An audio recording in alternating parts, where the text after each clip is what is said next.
Welcome to the Bloody Disgusting Network. No.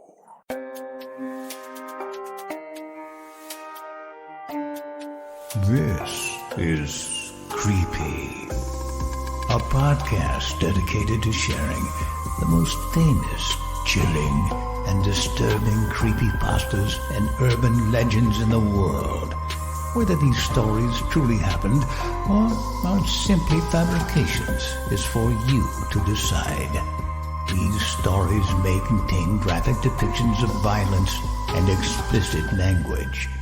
Listener discretion is advised.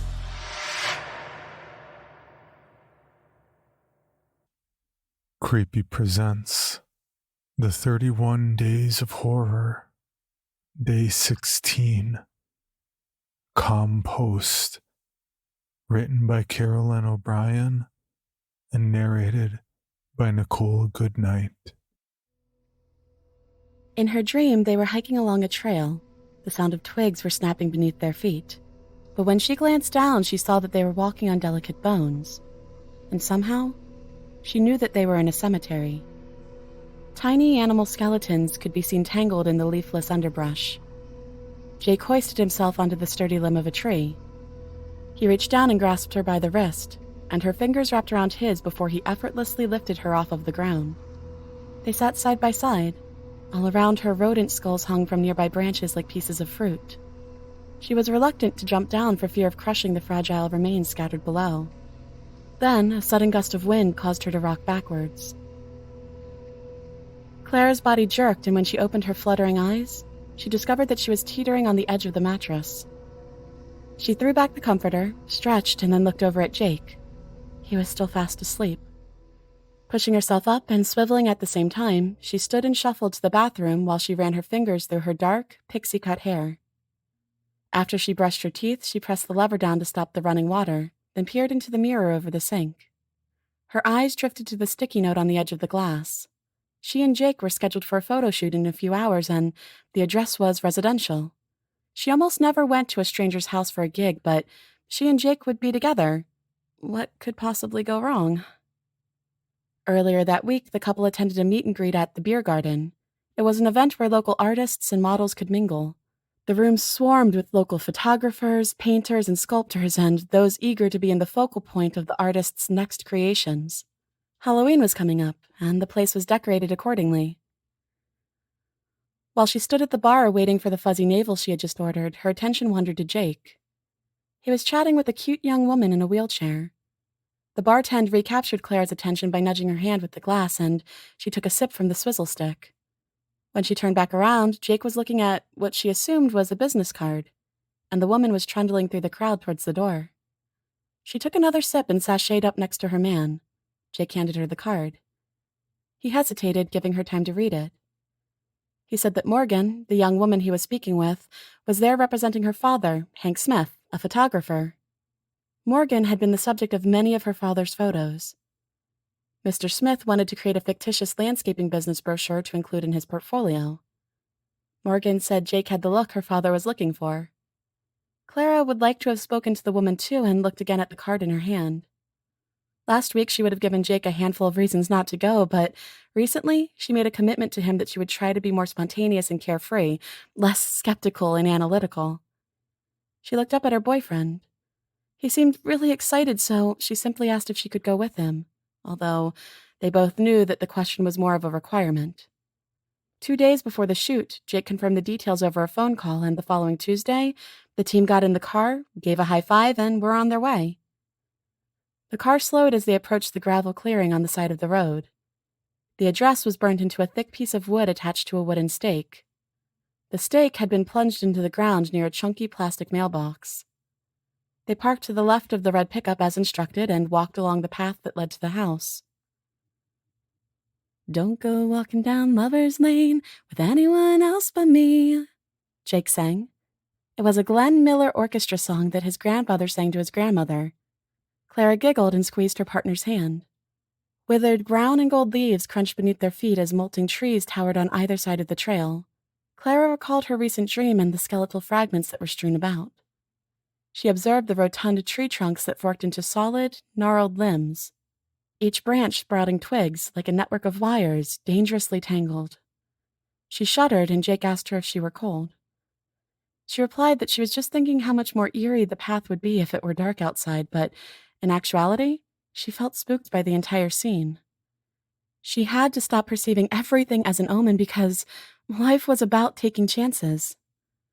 The path curved sharply to the left, and once Clara and Jake turned the corner, they could see a grassy expanse not far ahead. They paused at the border of the landscaped property. It was quite picturesque, really.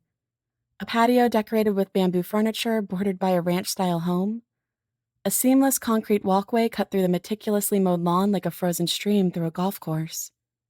It connected the patio to a ramp that led into a tall glass structure. The structure resembled an 8-foot corn silo, but it was glass and housed a single pear tree. The small tree sprouted from a hole in the center of the floor. Clara could imagine the tree in bloom, flower petals covering the floor, a life-size snow globe in the springtime. The couple moseyed along the walkway to the ranch house and knocked on the door. Morgan, the woman in the wheelchair, answered. She invited the couple in, and they followed her to the kitchen while listening to her prattle on about the process of canning pears. They had obviously interrupted her work. Both open and unopened jars of pear halves lined the counter. "Once in a while, I'll find an imperfect pear," she said. "But I find they are very tasty, so I just cut out the imperfections like the eyes on a potato." Clara, recognizing the woman's interest, commented on the pear tree. "My father built that greenhouse for me after I had my accident," Morgan said. "It's a wonderful place for me to read a book and soak in some vitamin D from the sun. I think the tree is most beautiful this time of year. The glossy green leaves turn yellow and scarlet red, creating a blazing effect. This is also the time of year my father fertilizes the tree, and with each fertilization, he has to raise the ramp a little. But my arms are strong, and it'll be a while before the incline is too steep for me to wheel up myself." She balled her fist and bent her elbow, making a muscle. Morgan scooped some canned pears into 2 bowls, grabbed a couple of spoons, and handed them to Clara and Jake. They followed her onto the patio and sat together on a 2-seater bench while waiting for Hank. The pears were delicious, and the syrup was sweet. Hank arrived, and after some talk, he asked Clara to join Jake in some photos. "2 is always better than 1, he said. As the couple ambled along the path towards the glass hut, Jake whispered, "Don't sit under the pear tree with anyone else but me." "I think it's supposed to be apple tree," Clara chuckled. Hank directed the couple to sit on the floor of the greenhouse under the pear tree, explaining exactly how he would like them to pose. With one big step, Jake entered the charming edifice and reached out to give Clara a hand. Clara suddenly got a feeling of déjà vu as she thought about Jake reaching for her in her dream the night before, and she opted to utilize the ramp instead. Hank stood outside the dome, patiently waiting for the duo to get into position. They sat, one on either side of the tree, splaying their legs around the tree trunk, her legs on top of his. Hank shut the open door. It clicked. The solid crystal dome that sat atop the hollow cylinder slowly began to descend like a massive paperweight. "What the hell?" Jake scooched backward, Clara's legs slipping off of his, the heels of her boots hitting the floor with a thump. He got to his feet and stepped to the door. It was smooth, no knobs or hand grips of any kind. He pushed with everything he had, but to no avail. He hurried over to Clara, pulling her to her feet and clamping onto her shoulders to shake her out of her shock-induced trance. "We need to break the glass," Jake announced. They looked around frantically. Not even a pear left on the tree, not that a thrown pear could break glass. Together they gripped the slender but solid trunk, shaking, twisting, rocking to and fro until the roots loosened. Then they pulled. But the hole from which it protruded was too small for its roots to slip through, and the tree began to uproot. The seam from the 2 semicircles of particle board started to crack. Jake realized that the boards were merely wedged in place, so he began to jump on the edge near the glass, and one of the semicircles broke free and the other began to tilt upwards. Now Clara could see what was hidden below the floor. Human bones and splintered bony shards were mixed throughout a purple, blood-tinged soil. Disgust and horror consumed her right before she vomited. Clara wiped her lips with her forearm, and the team gave one last forceful yank. The tree came free, bringing up a large clump of human hair with it. Clara backed away in astonishment, but Jake called her back to reality, and together they swung the heavy roots towards the glass wall. Nothing happened, and it became apparent they were trapped inside a polycarbonate structure, unbreakable glass. The tree leaned against the side of the greenhouse. The only hope now was that its sturdy trunk would stop the sinking hemisphere above them. Mulch showered down like splinters falling from a wooden cloud as the descending dome crushed the fragile branches of the pear tree. And Clara heard a thump, and the breaking of kindling ceased as the ceiling hit the solid trunk. The couple looked silently into one another's eyes, as if calming one another and mentally strategizing a plan. Then the whir of the motor switched to a grinding sound, and their hopes were dashed when multiple sawdust and wood chips started to fly throughout the shrinking space. Jake and Clara sat cross-legged on the floor of their tomb, their fingers linked together to form two powerful, reassuring fists. The following morning, Hank sauntered into the utility room, his arms overflowing with clothes he intended to donate.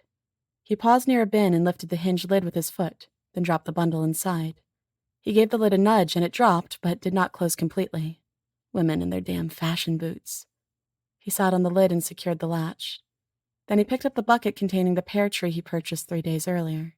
Its roots had been protected in a bucket of moist sawdust for the past 3 days, and Hank was now ready to plant the freshly fertilized soil in the greenhouse. Once the tree was transplanted and standing firm, he put 2 arched pieces of particle board around the base of the trunk. He tightly wedged the new floor of the greenhouse flush with the tubular walls. The 2 boards fit like puzzle pieces and formed a donut, the 6-foot tree like a candle in the center.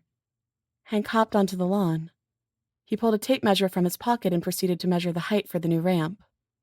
2 bodies and only 3 additional inches, he mumbled. For your bonus episode, Creepy presents Corpse to the Power, written by Etherbot. Now, a few things are slightly amiss here. To clarify, I died just a few decades back. Now, honestly, and it might strike you as hard to believe, this is very easy to come to terms with. All things die, obviously, and all things that don't die are forgotten by the things that do. Even things you might argue are supposed to go on forever, like mountains or time itself, will eventually come either to some kind of holy apocalypse, or more pessimistically, the heat death of the entire universe, fade into the endless beyond. Of course, I was, at first, terrified by the afterlife, and I lamented over my lost opportunities, my short life. You know, that whole 5 stages routine. But after a short while, I've become rather adjusted to the ghost lifestyle. Honestly, the thing that's difficult to grasp isn't the fact that I died. The thing that's difficult to grasp is that after I died, I think I must have died a second time. If that even makes any sense. See, I had been exploring a very old, very decrepit home, as spirits tend to do, and it had really quite a beautiful aura. A lot of garish paintings, cobwebs practically all over the place, torn up couches, walls weathered to time. Honestly, it was the most fine place I'd discovered so far. Unfortunately, that was around when I encountered another ghost, who was already haunting the premises. Now, this put a bit of a damper on my day, since aside from the rather unexpected company, this house seemed like the exact kind of place for a sorry old phantom like myself to reside in. Although I now became the slightest bit worried that this other ghost had already laid a claim upon the home.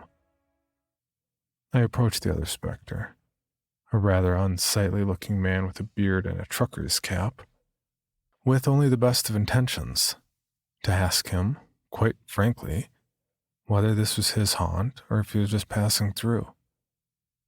As I hovered in his direction, however, he jolted up from the wall and glared wildly at me.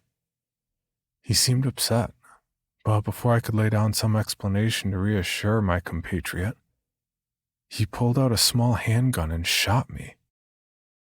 I collapsed onto the floor, writhing and bleeding invisible ghost blood, practically choking on my own non-corporeal darn ghost's throat, trying to scream strange and inaudible ghost curses at my sudden assailant. Then, just as swift as my spirit died against the hardwood floor, the me I am now rose out of its shell and stared down upon itself. The corpse of my previous eternal ghost body lay stricken on the floor as I, the ghost of a ghost, hovered beguiled above it. This just happens to be where I am right now, and this event has, understandably, sparked some kind of existential crisis within me.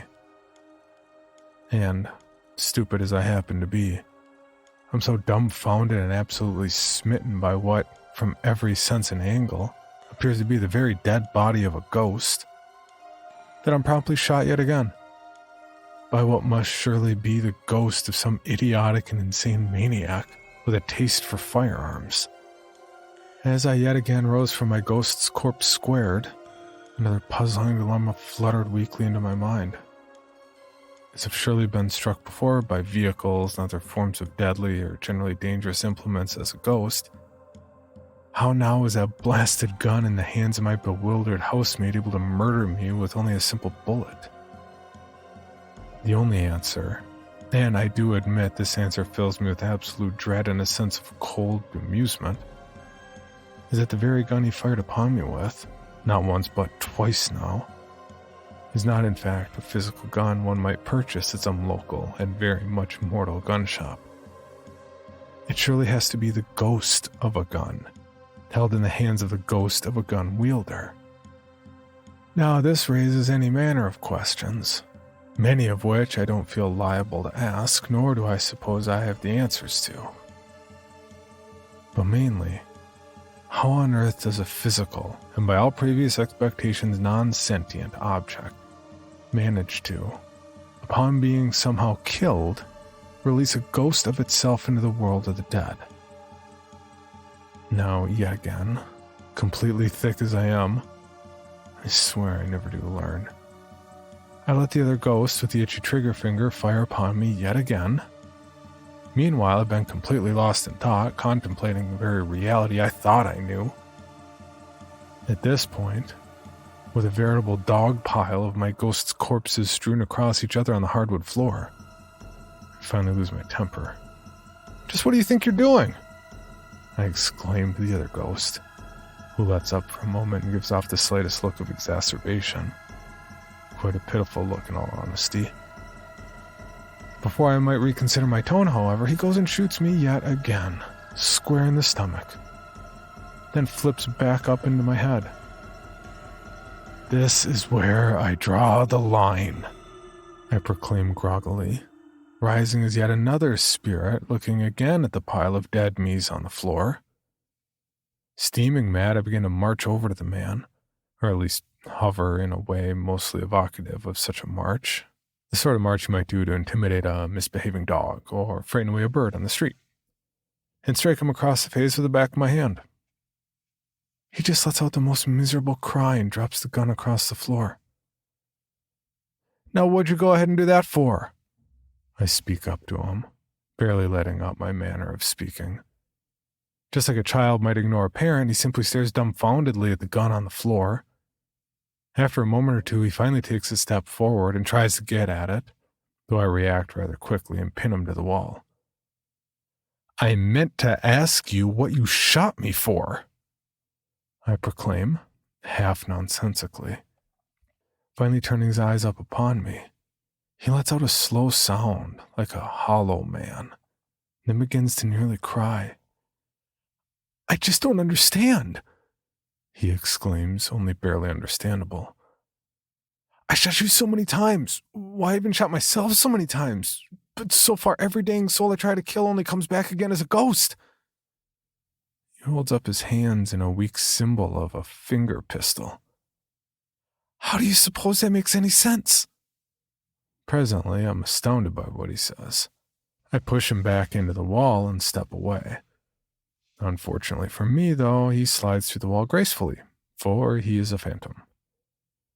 Now, realizing that I had tangled with the ghost of a murderer, I turn over to grab his spiritful pistol, only to find it too died upon landing on the floor, and is now side by side with its own ghost.